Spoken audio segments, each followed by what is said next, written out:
안녕하세요. 동행자님들, 더욱 행복해질 분들과 함께하는 아더맘입니다. 오늘은 김구루님의 부탁으로 아더맘님 혹시 5년 수익률도 한번 검토해 주시면 감사하겠습니다. 이렇게 글을 써주셨어요. 그래서 오늘 1년부터 5년까지 TQQQ 수익률에 대해서 말씀을 드립니다. 예전에 손채원님도 투자 원금 1,000만 원, 매달 50만 원, 100만 원, 10년으로도 계산 부탁드려요. 20년도요. 이렇게 말씀을 해주셨는데 이렇게 계산하는 방식이 몬테칼로 시뮬레이션이라는 방식이에요. 근데 이거는 그 프로그램이 있는데 아직 제가 그걸 잘 못 배웠어요. 그래서 배우는 대로 손채원님이 말씀하신 건 올려드릴 거고요. 그 김구루님이 말씀하신 건 미도리 선생님 영상에 있어서 제가 요약을 해봤습니다. 처음에 1,000만 원을 거치를 합니다. 이제 1,000만 원어치 산다 소리예요. 그런 다음에 매달 15만 원씩 삽니다. 그러면 1년이면 180만 원인데 여기에는 쉽게 그냥 150만 원씩이라고 말씀을 드릴게요. 그래서 1년을 봅니다. 원금은 1,150만 원이 됩니다. 거기에 경제 상황이 최악일 때는 925만 원이 돼요. 그냥 1달러를 1,000원으로 봤을 때 말씀을 드립니다. 그리고 중간 정도는요, 1,300만 원에서 1,800만 원 정도, 또 2,400만 원 정도도 나오고요. 최대로, 그러니까 경제가 아주 좋았을 때는 2,600만 원 정도가 나옵니다. 2년을 가봅니다. 원금은 1,000만 원에 1년에 150만 원씩 2년이니까 300만 원. 그래서 원금은 1,300만 원이 됩니다. 최악일 경우에는요, 1,400만 원이 됩니다. 중간 정도일 경우에는요, 2,000만 원에서 2,900만 원 또는 4,100만 원 정도가 되고요. 최고일 때는 5,800만 원 정도가 됩니다. 이때는 원금도 다 회복이 되고 2배 이상씩 이제 수익이 나기 시작합니다. 3년 가볼게요. 원금은 1,000만 원 거치에 150만 원씩 3년이니까 450만 원. 그래서 총 원금은 1,450만 원입니다. 이럴 때 최악일 때는요, 2,000만 원 정도가 되고요. 그 다음에 중간 정도는 2,900에서 4,500만 원, 그리고 6,800만 원 정도도 나올 수 있고요. 그리고 최고일 때는 9,700만 원 정도가 나옵니다. 4년 가볼게요. 1,000만 원 거치에 600만 원, 매년 150만 원씩 4년이니까 600만 원이에요. 원금은 1,600만 원입니다. 최악일 경우에요, 2,800만 원 정도 되고요. 중간 정도일 때는 4,300에서 7,100만 원, 그리고 1억 1,500만 원 정도까지 됩니다. 그리고 최고일 경우에는요, 1억 6,800만 원 정도 됩니다. 5년 가봅니다. 5년은 원금은 1,000만 원에 또 매년 150만 원씩 5년이니까 750만 원, 그래서 1,750만 원입니다. 이럴 때 최악일 경우가요, 3,800만 원입니다. 그리고 중간 정도 값이 6,300에서 1억 800만 원 또는 1억 8,600만 원 정도 되고요. 그리고 최대일 때는 2억 9,800만 원 정도가 됩니다. 원금은 2천만 원도 안 돼요. 굉장하죠?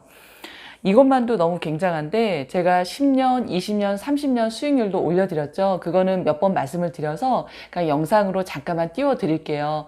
그런데 5년하고 10년 차이는 또 엄청난 차이가 나요. 그래서 주식은 빨리 할수록 그리고 오래 보유할수록 그 수익률이 더 많습니다. TQQQ는 경제가 성장할 거라는 걸 예상을 하고 투자를 하는 거기 때문에 우리가 앞으로 성장할 거를 기대를 하고 이렇게 말씀을 드립니다. TQQQ는 그렇게 정말 많은 투자금은 아닙니다. 그렇지만 우리가 그 시간을 버텨냈을 때 어마어마한 수익률이 생기는 그런 ETF입니다. 큰 경제 위기가 없다면 돈을 많이 버실 거고, 경제 위기가 있어도 우리는 계속 추가 매수를 해 나가면서 그 원금 회복을 빠르게 할 거고, 나중에 경기가 다시 좋아지면 수익률이 더 엄청 뛰는 그런 ETF에 지금 투자하고 계시는 겁니다.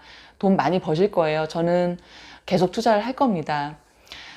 저희가 행복의 조건이 여러 가지가 있겠지만 돈 때문에 정말 가정이 해체가 되고 슬픈 일을 당하는 경우도 있습니다. 부부끼리도 또 많이 싸워요. 저희도 그런 적이 있어요. 그렇지만 돈을 떠나면요, 그 다음 중요한 것이 저는 뭐 몸 건강도 그렇지만 사람 사이의 관계라고 생각이 듭니다. 그래서 제가 굉장히 좋아하는 심리상담 선생님이세요. 박상미 교수님이신데요. 그 선생님이 쓰신 책 중에 좋은 내용이 있어서 함께 공유하고 싶습니다. 공감 대화는 관계를 살리는 핵심 요소입니다. 생각을 말하지 말고 소망을 말하세요. 가까운 관계일수록 생각과 판단을 내뱉어서 상대의 감정을 상하게 하고 서로가 원치 않는 말들을 주고받으면서 관계가 멀어지기도 합니다. 그렇게 일하지 마가 아니라 나는 당신이 이렇게 하면 참 좋겠어. 이렇게 표현을 하래요. 생각을 있는 그대로 말하지 말고 소망으로 표현했을 때 기적이 일어납니다. 말을 바꾸면 나의 세상이 바뀝니다. 누군가 내 감정을 자극할 때 잠시 멈추고 좋은 반응을 선택하는 대화 연습을 해봅시다. 예를 들어서 남편이 술 마시러 간대요. 그러면 아내 입장에서는 또 술 마셔? 이렇게 표현이 될 수도 있잖아요. 그런데 그 속마음은 남편과 함께 시간을 갖고 싶다 내지는 뭐 당신이 술을 자주 마셔서 건강이 염려된다 이런 속마음이 있을 거예요. 그런데 그런 감정을 표현하지 못하고 또 술 마시러 가? 이렇게 보통 표현하는 경우가 많은데 그럴 때 여기 교수님께서 이렇게 해주시는 그런 방법은요. 나는 당신이 술을 자주 마셔서 건강이 나빠질까봐 좀 걱정이 돼. 그래서 술을 좀 자제하는 게 어떨까? 좀 횟수를 줄여보는 건 어떨까라고 소망을 말하고 또 어떻게 했으면 좋겠는지 행동까지 말을 해주는 것이 좋다고 말씀을 해주세요. 아니면 나는 당신과 함께 시간을 보내고 싶은데 당신이 술을 자주 마시러 나가니까 좀 속이 상해.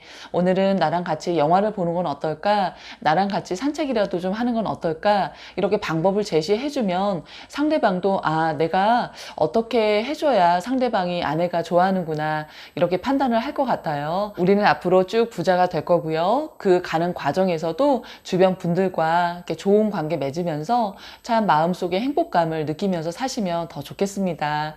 그러면 이번 한 주도 애쓰시고요. 영상 끝까지 봐주셔서 감사합니다. 다음에 또 찾아뵙겠습니다.